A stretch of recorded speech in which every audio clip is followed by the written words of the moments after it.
আসসালামু আলাইকুম, কেমন আছেন সবাই? আপনাদের সবাইকে ওয়েলকাম জানাই আমার নতুন একটা ভিডিওর জন্য। তো দেখতেই পাচ্ছেন সকাল সকাল বেরিয়ে পড়ছি, সেটা হচ্ছে আমার ছোটো মেয়ের ভ্যাকসিন আছে, ওকে নিয়ে একটু ডাক্তারের কাছে যাচ্ছি। ওকে ভ্যাকসিনটা দিব, এটা হচ্ছে ফ্লু ভ্যাকসিন। তো এখানে আমি গ্রাফ অর্ডার করেছি, গ্রাফে যাব। ওর আব্বু আজকে বিজি, অন্যদিকে গিয়েছে। দেখেন কি পরিমাণে বৃষ্টি হচ্ছে, ভাবলাম আপনাদের সাথে একটু শেয়ার করি।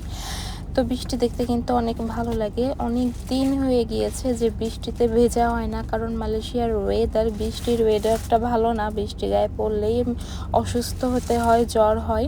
এই কারণে দেশে যেভাবে বৃষ্টিতে ভেজা হয় সেভাবে আর ভেজা হয়নি প্রায় 7-8 বছর, এই আর কি।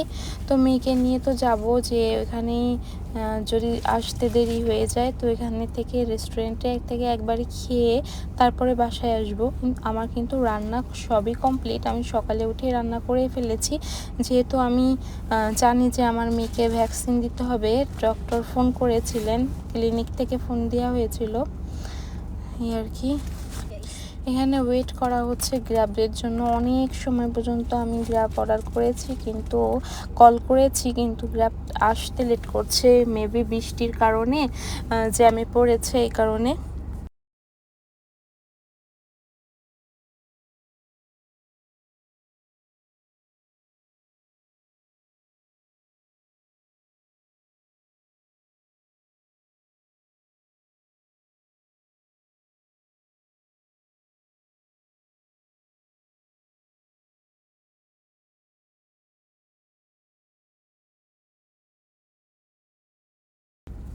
তো এই যে আমার কিন্তু গ্রাফ চলে এসেছে, দেখেন এই যে গ্রাফ। আমি হসপিটালে চলে আসছি, আমি সিরিয়ালে আছি, ওর সবই চেক আপ কমপ্লিট, এখন শুধু ভ্যাকসিনটা দিব, ওয়েট করছি। ও খেলা করছে এখানে। তো আমার তো হসপিটালের সব রুলস কমপ্লিট। আমি একটু ইন্ডিয়ান রেস্টুরেন্টে আসছি, এই যে এখান থেকে এই যে খাওয়া দাওয়া করে নিব। করে আমি একটু মাইডিনে আসছি আমার মেয়ের জন্য দুধ কিনতে। ওর দুধটা শেষ হয়ে গিয়েছে, তা আমি এখান থেকে 2 প্যাকেট নিয়ে নিয়েছি, যেহেতু কাছেই পেয়েছে। আর ওর আব্বুই 2 দিন ব্যস্ত অনেক। আর এই যে দেখেন এখানে কিন্তু অনেক কিছু আছে, কাঁচা বাজার আছে, মাছ মাংস সবই কিন্তু ফ্রোজেন। তো এই জন্য ভাবলাম যে একটু ভিডিও করে আপনাদের একটু দেখাতে পারবো। আমার ভিডিও মানে চ্যানেলে থাকবে এগুলা। আমি আবার বাসার উদ্দেশ্যে রওনা দেব। আমি এখানে ওয়েট করছি গ্র্যাবের জন্য, আমার গ্র্যাব চলে আসবে আর কি। তো এই যে এটা কিন্তু মালয়েশিয়ার ইন্ডিয়ান মার্কেট, এখানে ইন্ডিয়াদের রাজ্য, প্রত্যেকটা শপ কিন্তু এখানে ইন্ডিয়াদের। এখানে কোনো মালয়দের বা চাইনিজ বা মালয়েশিয়া বাংলাদেশ।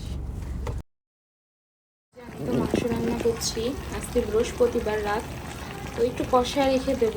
কালকে হচ্ছে শুক্রবার, কালকে আর কি ঝোলের পানি দিয়ে রুটি করবো। এখন জাস্ট একটু কষিয়ে রেখে দেব। কেন আমার এখানে নিচে রান্না করতে হচ্ছে, এই চুলাটা নষ্ট হয়ে গেছে। হঠাৎ করে যে কি সমস্যা হচ্ছে গ্যাসের চুলায় বুঝতেই পারছি না। হঠাৎ করে ওই দিন দেখি যে আগুন ধরে গেছে হঠাৎ করে একেবারে, সে কি অবস্থা, কালকেই মনে হয়। পরে এটা নিচে নামিয়ে আমার রান্না করা লাগছে। তো আমি এই মাংসটা কিন্তু কোনো কিছু বেটে টেটে কিছু দেইনি, আমি শুধু আদাটা বেটে দিয়েছি আর রসুন পেঁয়াজ সবই আস্ত দিয়েছি আর কি। আমি মাংসটা লাল লাল করব না, মাংসের কালার খয়েরি খয়েরি রাখবো। সবসময় লাল লাল ঝোল খেতে ভালো লাগে না। আর বেশিরভাগ মাংসতে আছে হাড্ডি, এই জন্য হাড্ডিটা একটু বোনা বোনা করবো এই আর কি। আমি কিন্তু আমার বাসায় আমি প্রায় 1 সপ্তাহ মতন গরুর মাংস রান্না করিনি, কারণ বাসার সবাই, আমার বাচ্চারা একটু সিক ছিল, যার কারণে রান্না করার কোনো মন মানসিকতা কিছু ছিল না, এই আর কি। তো এই আর কি, তাহলে আমার এই মাংসটা হোক, এটা হয়ে গেলে আমি বাইরেই রাখবো, আমি ফ্রিজে রাখবো না। যেহেতু এখন কয়টা বাজে, 9টা রাত 9টার মতো বাজে, এজন্য আর এটা আমার ফ্রিজে রাখতে হবে না। এটা হইতেও 10টা বাজবে। মশলা আমরা একটু কমই দেই, বেশি মশলা আমরা খাই না, একদম মশলা কম দিয়েছি, যেহেতু একটু ভুনা ভুনা করবো তাই একটু পেঁয়াজ মশলা একটু বেশি দিয়েছি। তো আমরা নর্মালি এর থেকে কম দিই।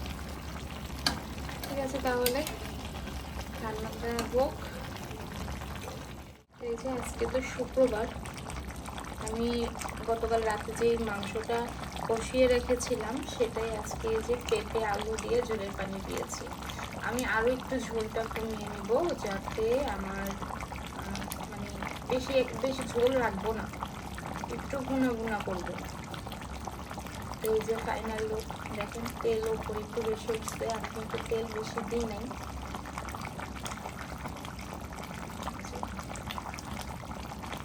আর সাথে থাকবে পাতলা ডাল।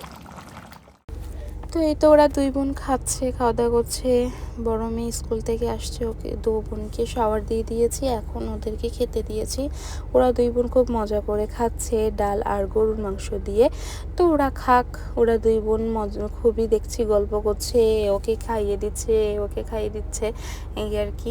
খুবই মজা করে দুই বোন খাচ্ছে। দৃশ্যটা দেখতে কিন্তু অসম্ভব ভালো লাগতেছে, তাই ভাবলাম যে আমি আমার চ্যানেলে একটু স্মৃতিবন্দি করে রাখি। আমি পাশে কিন্তু শুয়েছিলাম, ওদের বলেছি যে আমি খাইয়ে দিই, কিন্তু ওরা একাই খাবে। তো খাওয়া দাওয়া শেষ করে রেস্ট করে বিকালের দিকে একটু বাহিরে যাচ্ছি। আমার ব্লগে হয়তো দেখেছিলেন যে মাছের হাড়ত আছে, সেখানেই যাচ্ছি। সেখানে ওই মাছের হাড়তে না সব সামুদ্রিক মাছ আসে, তো এখানেই আর কি আমার শপের জন্য নিতে যাচ্ছে। দেখেন কত বানর এখানে রাস্তার সামনে। আমার মেয়েরা একটু দেখছিল, তাই একটু থামা। তো আমি তো রিয়েল ভয়েসটা রাখিনি, কারণ দুই মেয়ে অনেক চিল্লাচ্ছিল এদের দেখে, এই আর কি। নিজে একটা দেখেন কি করতেছে ওরা।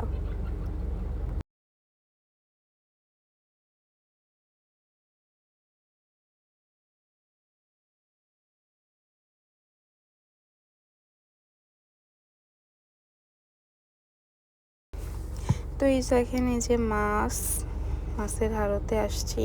তো এটা একটা পাঙ্গাস মাছ, দেখেন পাঙ্গাসের ওজনটা প্রায় 10 কেজির কাছাকাছি, 9 কেজি 700 গ্রাম। তো এই মাছটা নিয়েছি, কারণ পাঙ্গাস মাছটা আমার খুবই পছন্দ। আমার স্বামী এতটা খায় না, আর তাছাড়া চাষের মাছের তো গন্ধ হয়, নদীর বা সাগরের মাছ বা নদীর মাছ হলে কিন্তু খাই, এজন্যই নেওয়া। ওখান থেকে আমি চলে আসছি আমাদের শপের পাশে এই মাঠটাতে সবাই খেলছে, তাই একটু দেখছিলাম। দেখেন সূর্যের আলোটা কিন্তু এখনও যায়নি, সূর্যের আলোটা কিন্তু এখনও আছে। তো এখানে নিয়ে আসি, আমার মেয়েরাও একটু খেলতে পারে, যেহেতু শনি রবি বন্ধ, এই আর কি। তো ঠিক আছে, সবাই ভালো থাকেন, আল্লাহ হাফেজ।